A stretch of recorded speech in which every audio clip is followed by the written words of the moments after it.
Tripura graduate फिशारिज officers association नि field बा बिसिनि उलंनाय नि कथुमुं पान्डा चा सालाव आगरतलाव संजाखा कथुमनि पान्डा चेंसेरि नारयिं फाइमान्दा फैसा मंत्री सुधांशु दास बनकारिबो मानजाखा डेपुटी मेयर मनिका दास दत्त नखबि बनथानि कासको तां फांथाय जिरोजा आदम रक कथुमुं पान्डानि केंद्रबना पहलगामो सामथिर कांग्रेबो बथारजाक मानि पार्टी मुंनो सेजावै ताइ थिनियार न मुइतुक्लाई सतिकायनि निला खेतंलाइखा রাজ্যের ফিশারি গ্র্যাজুয়েট অফিসার যারা রয়েছেন তাদের দ্বিবার্ষিক সম্মেলন পঞ্চমবারের মতো অনুষ্ঠিত হচ্ছে। এই দ্বিবার্ষিক সম্মেলনে ওনারা আমাকেও আমন্ত্রণ জানিয়েছেন দপ্তরের মন্ত্রী হিসাবে। তো আমরা নিশ্চয়ই এই অনুষ্ঠানকে একটা ফ্রুটফুলভাবে যাতে ডিসকাশন হয় তার প্রত্যাশা রাখছি। তার পাশাপাশি ফিশারি অফিসাররা যাতে এই রাজ্যের ফিশারি ডিপার্টমেন্টের যে সমস্ত স্কিম প্রজেক্টগুলি রয়েছে এগুলিকে মানুষের কাছে দ্রুত পৌঁছে দেওয়ার জন্য তারা কাজ করে, এটা নিশ্চয়ই আমার দপ্তরের মন্ত্রী সেই প্রত্যাশা থাকবে। এর সাথে সাথে বর্তমান সময়ের উপর দাঁড়িয়ে এই সরকারকে সহযোগিতা করার জন্যে, রাষ্ট্রবাদী মানসিকতাকে নিজেদের মধ্যে গড়ে তোলার জন্যে এবং অবশ্যই নেশনকে ফার্স্ট মেন্টালিটি রেখে যাতে অফিসাররা বা অ্যাসোসিয়েশনরা কাজ করে, এটাই আমাদের প্রত্যাশা থাকবে। তো আমি মনে করছি এটা একটা অত্যন্ত গুরুত্বপূর্ণ মিটিং হবে এবং অনেক দিন পর এই মিটিংটা হচ্ছে।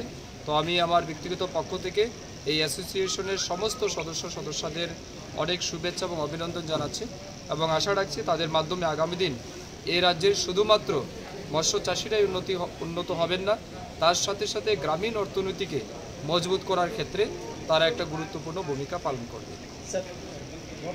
আমরা প্রতিনিয়ত চেষ্টা করে যাচ্ছি এবং আপনারা জানেন আমাদের রাজ্যে মাছের ডিমান্ড অনেক বেশি। আমাদের রাজ্যের প্রায় 98% মানুষ কিন্তু ফিশ ইটার, মাছ খায়। তো স্বাভাবিক কারণে ডিমান্ড অনেক বেশি, সেই জায়গাতে আমাদের কিন্তু সেই পরিমাণের প্রোডাকশন আমাদের নেই, আমাদের ইনসাফিসিয়েন্ট প্রোডাকশন রয়েছে। তো আমাদের বর্তমানে এই রাজ্যে মাছের চাহিদা রয়েছে 1,17,000 মেট্রিক টন, ওয়ারেজ আমাদের প্রোডাকশন আছে 85,000 মেট্রিক টন। তো বাকি যে গ্যাপটা রয়েছে সেটা আপাতত আমরা পার্শ্ববর্তী রাজ্য যেমন পশ্চিমবঙ্গ বা অন্ধ্রপ্রদেশ অন্যান্য জায়গা থেকে আমরা সেই গ্যাপটাকে ফিল আপ করি। তো আমাদের ফিশারি ডিপার্টমেন্টের টার্গেট রয়েছে যে এই গ্যাপ পরিমাণ যে প্রোডাকশন সেটা যাতে আমাদের রাজ্যে আমরা করতে পারি এবং আমাদের রাজ্যে যে সমস্ত পরিত্যক্ত জলাশয়গুলি রয়েছে সেগুলিকেও কাজে লাগিয়ে যাতে আমরা আগামী দিন মাছের উৎপাদন বাড়াতে পারি, সেই লক্ষ্যে আমাদের কাজ চলছে। সেন্ট্রাল গভর্নমেন্টের কাছেও আমরা অনেকগুলি প্রজেক্ট এবং প্রপোজাল জমা করেছি যাতে আমাদের রাজ্যের এই গ্যাপ যাতে আমরা ফিল আপ করতে পারি। সেন্ট্রাল গভর্নমেন্টও সময় সময় আমাদেরকে সহযোগিতা করছেন। আশা করছি আগামী কিছু বছরের মধ্যেই এই রাজ্যের যেটা ঘাটতি আছে সেটা আমরা অবশ্যই 100% ফিল আপ করতে পারি। স্যার, অন্য একটা ব্যাপারে আপনি তো হিন্দু রাষ্ট্র হয়ে কথা বলেন, মাতা ত্রিপুরা সম্পর্কে মন্তব্য এবং দেশবিরোধী যে হারে মন্তব্য করে চলছে এই ব্যাপারে কি বলবেন? দেখুন, আমার মনে হচ্ছে সেই সমস্ত জিহাদি মেন্টালিটির মানুষরা আমাদের আর ধৈর্যের পরীক্ষা না নিক। হিন্দুরা সহনশীল, হিন্দুরা ধৈর্যশীল, হিন্দুরা সর্বদাই সব ধর্মকে সম্মান করেছে। এটার অর্থ এই নয় প্রতিনিয়ত আমরা সহ্যই করে যাব, আমাদের দেবদেবী আমাদের কৃষ্টি সংস্কৃতির উপর আঘাত আসবে, হিন্দুদেরকে মারা হবে, ধর্ম জিজ্ঞেস করে মারা হবে, কত দিন আর কত সময় এগুলিকে আমরা ধৈর্য করব। তো আমি যেটা গতকালকে সোশ্যাল মিডিয়ায় ভাইরাল হয়েছে আমিও দেখেছি, এটা অত্যন্ত নিন্দনীয়। তার এই স্টেটমেন্ট প্রমাণ করে হিন্দুদের প্রতি তাদের মানসিকতা কি, তারা কি হৃদয়ে জমিয়ে রেখেছে হিন্দুদের প্রতি, এটা শুধু পরিষ্কার।